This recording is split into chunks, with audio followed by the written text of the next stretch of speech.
I don't even know why I'm writing this. Maybe for a sanity check from total strangers, because my entire world just imploded over something so small I feel like I'm going crazy. My boyfriend ex-boyfriend, I guess, Mateo packed 2 suitcases and walked out of our apartment 3 hours ago.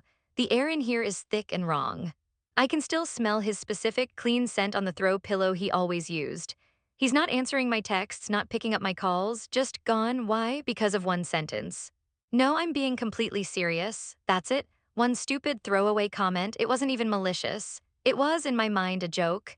The kind of dumb, teasing thing you say to someone you've shared a bed with for 4 years.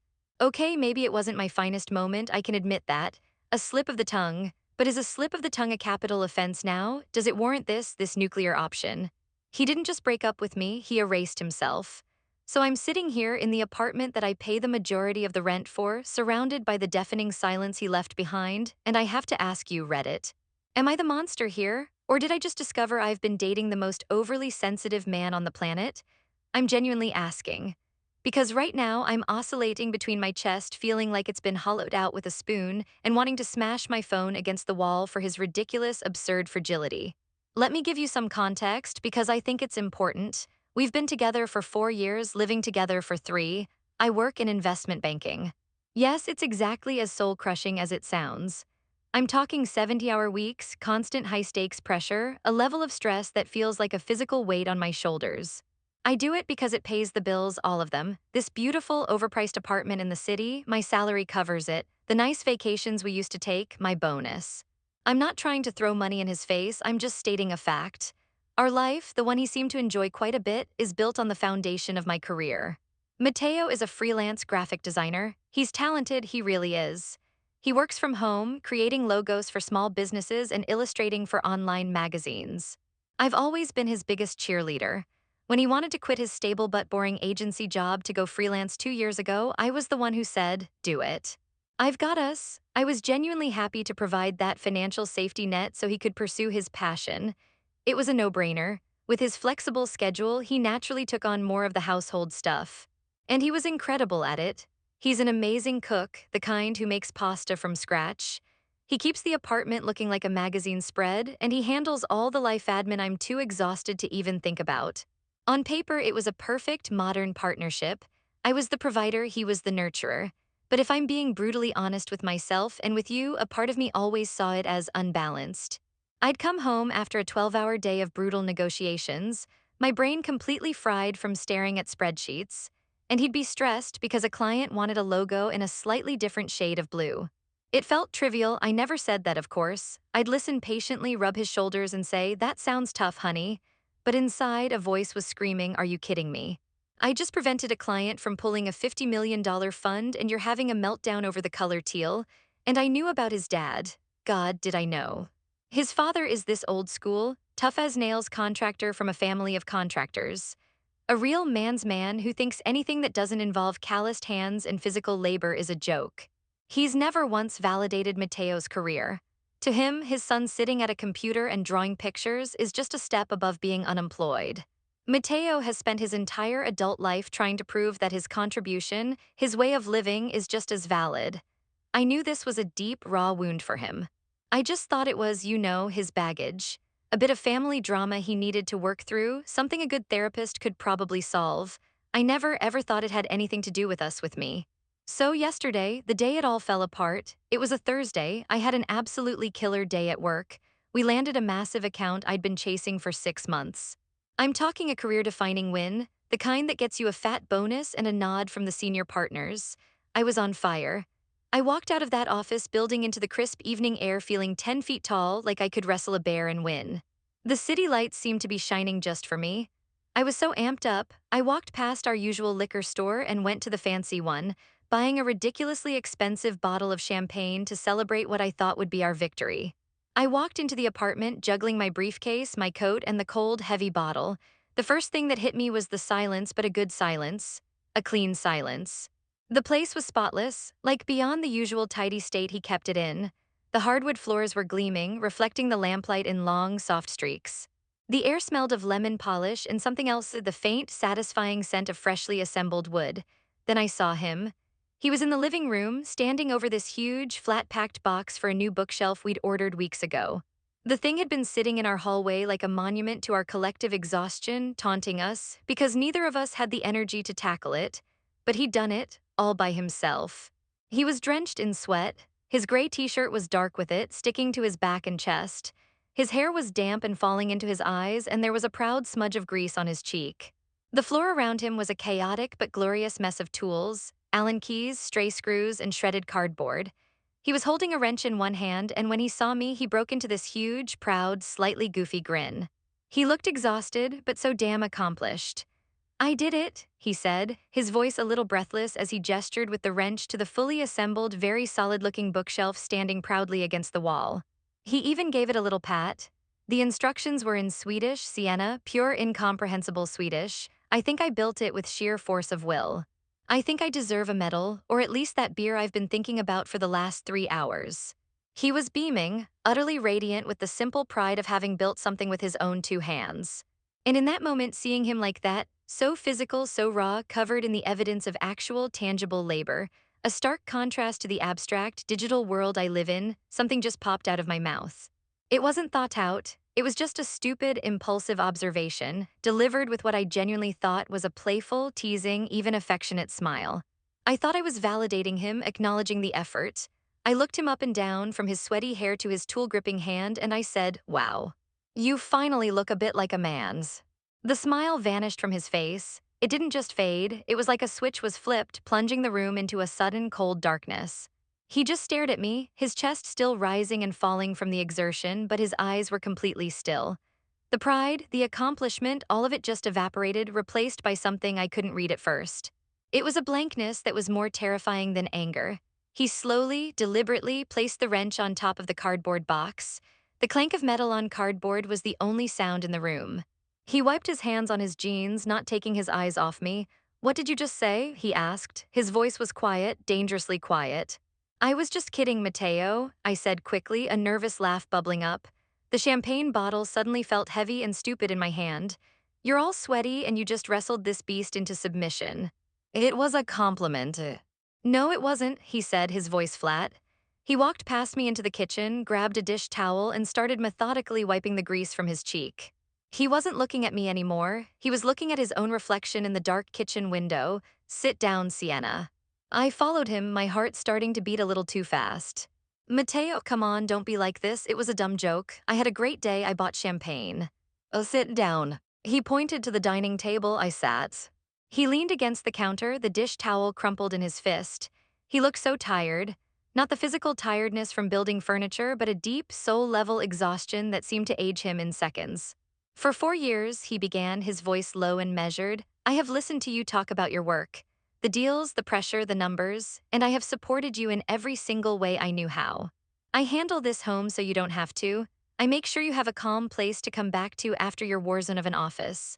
I do it because I love you and because I thought we were a team, building a life together where we both contribute what we're best at."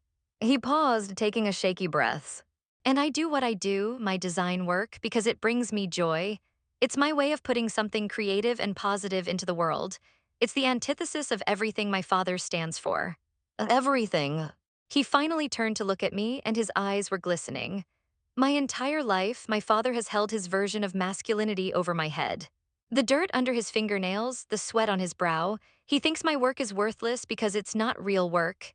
He thinks I'm less of a man because I create things with my mind instead of my hands. He has used that exact sentiment in 1,000 different ways to make me feel small, to make me feel like I'm not enough." He gestured back towards the living room, towards the bookshelf. "And I did that today because it needed to be done. And yeah, a small, stupid part of me felt proud. I felt strong, and I wanted to share that with you. And the first thing you do, the very first thing, is hold it up as proof that I've finally, for a fleeting moment, met some pathetic, invisible standard." "You sounded just like him, Sienna." He shook his head, a single tear tracing a path down his cheek. "I get it now. Deep down, you don't respect what I do. You see my life, my work, my contribution to this home as secondary, as less than. You've just been better at hiding it than he is." He let out a humorless, devastating little laugh. "I'm so tired," he whispered, more to himself than to me. "I can't spend my life with someone who is waiting for me to finally look like a man." His words hung in the air, thick and suffocating. And in that moment, I didn't feel a shred of guilt. All I felt was a hot, surging wave of indignation. The stress of my day, the triumphant feeling I'd walked in with, it all curdled into pure defensive anger.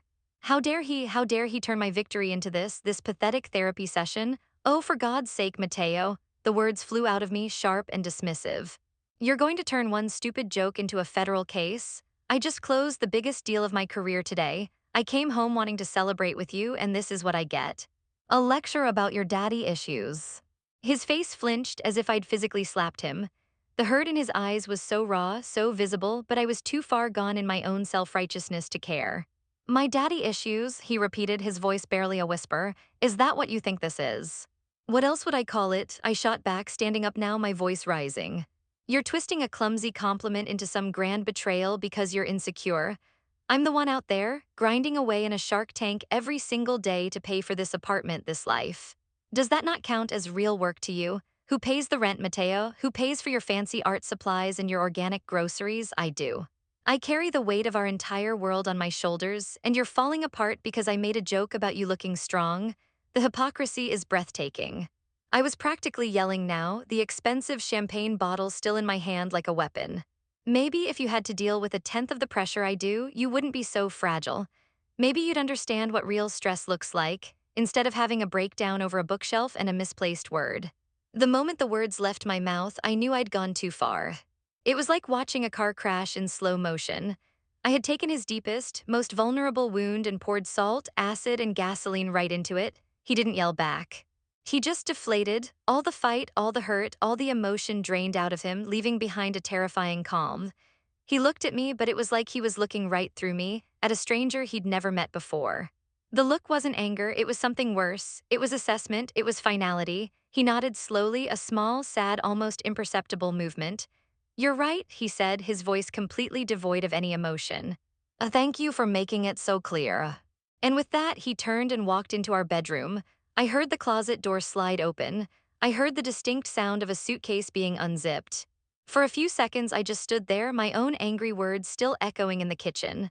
My heart was hammering against my ribs, a cocktail of adrenaline and disbelief coursing through me. This wasn't happening, this was just him being dramatic. He was going to pack a few t-shirts, slam the door, and then I'd get a sulky text in an hour. That's what people did in fights, right? The fury hadn't subsided, it had just shifted into a new phase, righteous indignation. Fine, if he wanted to throw a tantrum, let him. I stormed after him, my voice dripping with sarcasm. What are you doing, Mateo? Packing for a trip to your mom's so you can cry about how mean your girlfriend is. He didn't answer. He was just methodically taking clothes from the closet and placing them into a large black suitcase. Jeans, sweaters, shirts folded neatly. There was no rage in his movements, no frantic energy. It was calm, efficient. That scared me more than anything. Answer me, I demanded. He finally stopped and looked at me. There's nothing left to say, Sienna. That's when the panic started to cut through the anger. I grabbed my phone. My first instinct wasn't to apologize or de-escalate. It was to rally the troops, to get someone on my side. I scrolled through my contacts and hit dial on Ava's name. Was our friend. We met her together, but she and I had gotten closer over the years. She was my go-to for venting. She picked up on the second ring. Hey, what's up? You are not going to believe what Mateo is doing, I said, my voice high and strained. I started pacing the living room, watching him through the bedroom door as he moved to the dresser. He's packing a bag, he's leaving, all because I made one little joke. One joke, Ava. I launched into a frantic, one-sided retelling of the story, painting myself as the hardworking, well-intentioned partner and him as the unhinged, overly sensitive man-child. I expected her to jump in with the usual, oh my God, he's crazy, or he's totally overreacting. But all I got was silence, a heavy, awkward silence on the other end of the line. Ava, I said, stopping my pacing, are you there? Yeah, she finally said, her voice was careful, I'm here. Well, say something, tell me I'm not crazy. There was another pause. I could hear her take a deep breath. Sienna, she started, and the tone was all wrong. It wasn't supportive, it was hesitant, pitying. You know how much his dad's stuff messes with him. We've talked about it. He told me once that his biggest fear was ending up with someone who saw him the same way his father does. My stomach dropped. What? He talked to you about this? It's a really deep wound for him, Sienna, that's all. She sounded profoundly uncomfortable, like she wanted to be anywhere else but on this call. There was no condemnation of Mateo. No validation for me, just this awkward, careful distancing. It was the verbal equivalent of taking 2 steps back. In that moment, hearing the caution in my best friend's voice, I felt a sudden, terrifying chill of true isolation. It wasn't us against him, it was just me. I'm still sitting on the same couch. The champagne bottle is on the coffee table unopened.